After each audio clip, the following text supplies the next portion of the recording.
আচ্ছা অদিতি, একটা কথা বলো তো, মুহূর্ত কি? মুহূর্ত কারোর কাছে স্মৃতি, কারোর কাছে এক্সপিরিয়েন্স, আর কথা দেয়া? কারোর কাছে নিছক উপলক্ষ মাত্র, আর কারোর কাছে শক্ত একটা খুঁটি। আর প্রেম? কারোর কাছে খাবারের স্বাদ বদলানো, কারোর কাছে আত্মসমর্পণ। স্পর্শ? সাধারণত দু ধরনের।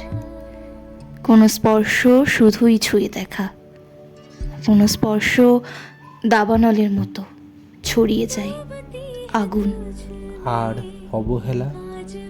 চেনা রাস্তা হুট করে ভুলে যাওয়া, অথবা একই রাস্তায় নিয়ন আলোর নিচে দাঁড়িয়ে অপেক্ষা প্রতিদিন, কেউ আসবে না জেনেও।